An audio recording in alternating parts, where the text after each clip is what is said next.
बिस्मिल्लाहिर्रहमानिर्रहीम। अस्सलाम वालेकुम। मैं हूं रज़ा मेकन, आप देख रहे हैं IRK न्यूज़। आइए जानते हैं कुछ अहम अपडेट सदीक जान साहब से। अमेरिका की जानिब से ईरान पर किए गए हमले को 24 घंटे मुकम्मल होने वाले हैं। अभी तक ईरान ने रिस्पॉन्ड नहीं किया। ईरान ने जवाबी हमला अमेरिका या अमरीकी अड्डों पर नहीं किया और उसकी वजूहत ये हैं कि ईरान के अंदर बहुत ज़्यादा इसके ऊपर मुशावरत जारी है और इस वक्त 2-3 ऐसी मीटिंग्स हैं जो फ़ैसला कुन जो है वो साबित हो सकती हैं। एक तो अक़वाम मुत्तहिदा की सलामती कौंसिल का इजलास वो होना है और उसमें पाकिस्तान, चीन और रूस ने एक करारदाद जो है वो जमा कराई है ताकि इस जंग को जो है वो रुकवाया जा सके। और जो दूसरी एक अहम मुलाकात है वो मुलाकात होनी है जो ईरानी वज़ीर ख़ारजा हैं उनकी पुतिन के साथ। ये मुलाकात भी बहुत ही इम्पोर्टेंस की हामिल है। ये मुलाकात क्यों इम्पोर्टेंस की हामिल है? ये मुलाकात इसलिए इम्पोर्टेंस की हामिल है कि ईरान अगर अमेरिका से लड़ता है, क्योंकि देखें ना, इस वक्त अगर आप देखें कि 13 जून से लेके और आज 23 जून तक पिछले 10 रोज़ में एक बात तो साबित हो गई कि जो इसराइल है वो नाकाबिल तस्खीर नहीं है। ये गलत एक बात इसराइल के बारे में कही जाती थी कि उनका दिफा आयरन डोम और उनका जो दिफाई निज़ाम है वो इतना स्ट्रॉन्ग है कि उनको ईरान जो है वो नुकसान नहीं पहुंचा सकता। या फिर जब ईरान के ऊपर हमला हुआ और उनकी टॉप मिलिट्री लीडरशिप शहीद कर दी गई तो बहुत से लोग ये कह रहे थे कि अब ईरान क्या कर सकता है, अभी तो ईरान घुटनों पे आ गया है। लेकिन ईरान ने साबित किया कि उनकी जो नई कमांड आई, उन्होंने चंद घंटों के अंदर अंदर उन्होंने पोजीशन संभाली और 10-12 घंटे के अंदर अंदर उन्होंने जवाबी हमले इसराइल के ऊपर शुरू कर दिए। 20 से ज़्यादा हमले इस वक्त जो है वो पिछले 10 दिन में ईरान जो है वो इसराइल पर कर चुका है। और जैसे वो होता है ना कि डॉक्टर्स मेडिसिन देते हैं कि आपने सुबह शाम खानी है, तो इसी तरह से ईरान जो डोज दे रहा है इसराइल को वो 2 टाइम दे रहा है, किसी दिन 3 टाइम दे रहा है। और ऐसी डोज दे रहा है कि जब वो अटैक करते हैं तो साथ अनाउंस करते हैं कि हाँ हमने इधर से मिसाइल रवाना कर दी हैं, ड्रोन रवाना कर दी हैं, और फिर उनको दरमियान में 5-6 जगहों पे रेजिस्टेंस का सामना करना पड़ता है। उसके बावजूद जो ईरान के मिसाइल हैं वो जाकर लग रहे हैं।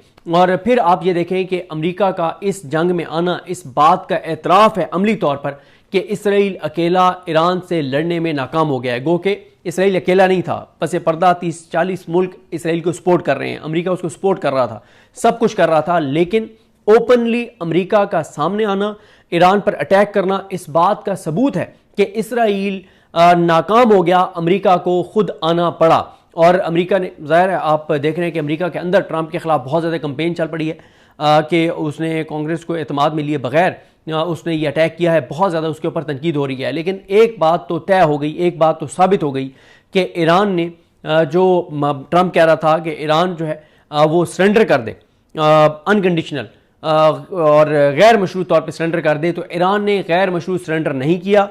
इसराइल को नुकसान पहुंच रहा था। और ये मैंने आपको एक वीडियो में बताया था या ट्वीट किया था कि ये बात हो रही थी कि अगर एक हफ्ता और ईरान इसी तरह से अटैक करता रहे इसराइल को, तो इसराइल के लोग नेतन्याहू के खिलाफ सड़कों पर निकल आएंगे, क्योंकि इसराइल के अंदर जो लोग हैं वो ज़ेरे ज़मीन बंकर्स के अंदर अपने पालतू जानवरों के साथ रहने पर मजबूर हैं। बल्कि आज मैं इंटरनेशनल मीडिया को देख रहा था कि 24 घंटों में 25,000 जो उनकी रिक्वेस्ट आई हैं, दरखास्तें आई हैं, जो टिकट लोगों ने ख़रीदने के लिए अप्लाई किया है, जो इसराइल से निकलना चाहते हैं, ट्रैवल करना चाहते हैं और मुल्कों के अंदर। ये हालात हैं इस वक्त इसराइल के अंदर और ईरान टारगेट कर रहा है। अच्छा, अब ईरान जो है ना, ज़ाहिर है ईरान इसराइल को तो टक्कर दे रहा है, लेकिन ये बात ईरान को भी पता है कि जब वो अमरीकी अड्डों पर अटैक करेंगे, एक तो ईरान नहीं चाहता कि, क्योंकि आपको पता है कि ये जो मशरिक़ वस्ता के अंदर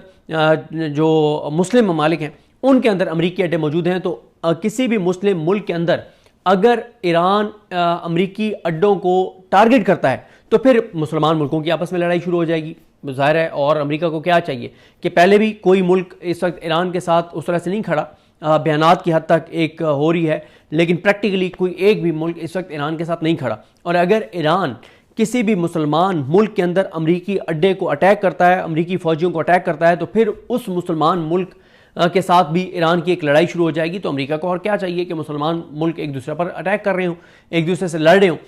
तो दूसरा ये है कि जिस तरह से मैंने आपको अर्ज़ किया कि ईरान जो अब तक मुख्तलिफ तजज़ियाकारों से बात हुई है, ईरान सिर्फ एक तो सफारती तौर पे कोशिश कर रहा है कि जितना नैरेटिव बिल्ड कर सकता है अमेरिका के ख़िलाफ़, इसराइल के ख़िलाफ़, वो नैरेटिव बिल्ड कर ले, बयानियाँ बना ले।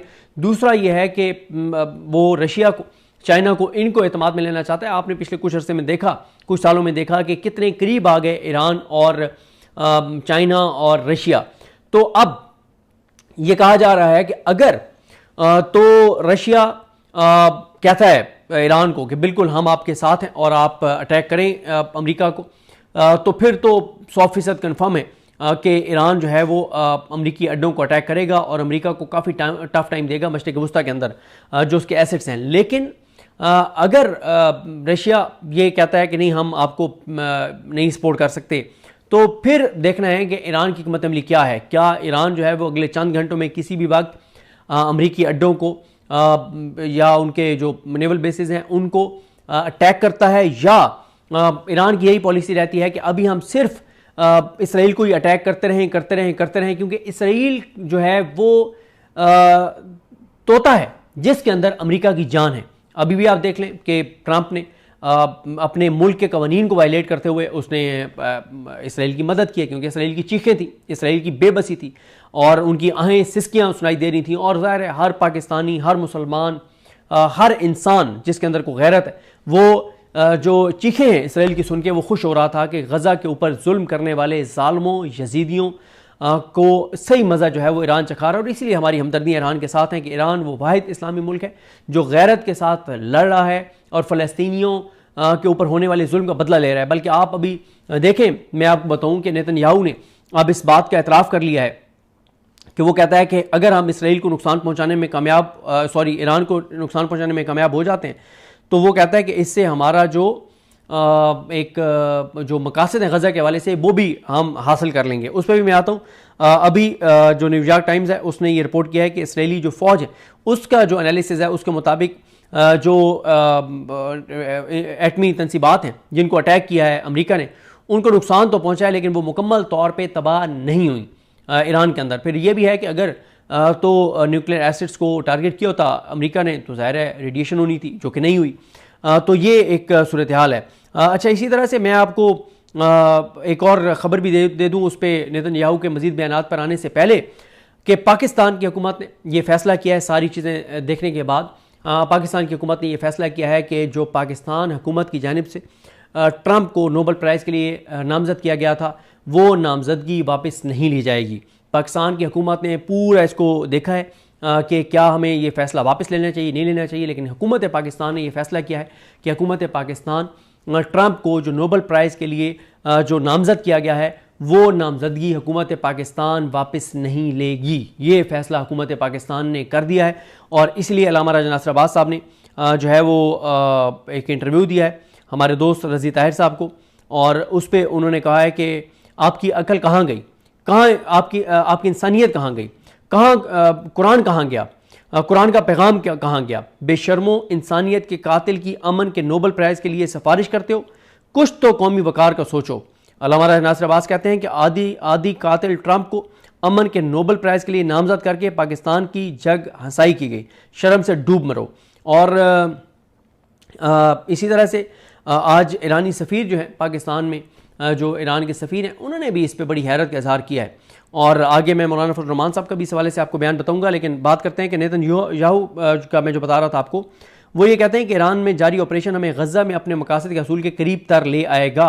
ये बात नेतन्याहू को भी पता है, ये बात इसराइल को भी पता है कि वो ईरान को जितना कमज़ोर करेंगे उतना उनके लिए गज़ा के अंदर बर्बरियत और गज़ा के ऊपर कब्ज़ा वो आसान है।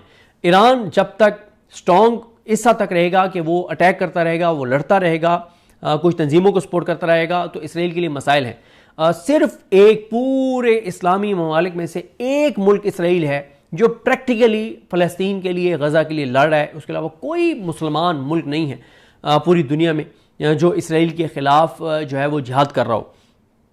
इसके बाद नेतन्याहू कहते हैं कि ईरान में कार्रवाइयाँ उस वक्त रुकेंगी जब हमारे मकासद हासिल हो जाएंगे। हम इस फौजी ऑपरेशन के 2 अहम मकासद को मुकम्मल करने के बहुत करीब हैं।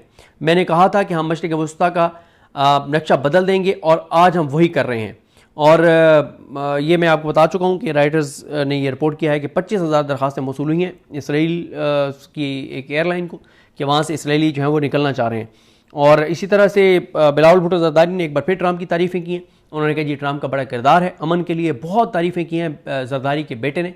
और उसने ट्रंप यानी बिलावल ने बता दिया है एक बार फिर ट्रंप के हक में बयान देकर के हुकूमत पाकिस्तान, नून लीग पीपल्स पार्टी वो दिलो जान से सदके वारी और कुर्बान है ट्रंप पे, और वो दिलो जान से ट्रंप के साथ खड़े हैं, वो अमेरिका के साथ खड़े हैं। ईरान के ऊपर हमले के बाद पाकिस्तान की हुकूमत का ट्रंप के हवाले से मौक़िफ़ बिल्कुल भी नहीं बदला। तो नाज़रीन, ये थी आज की अहम अपडेट्स जो आपने जानी सदीक जान की ज़बानी।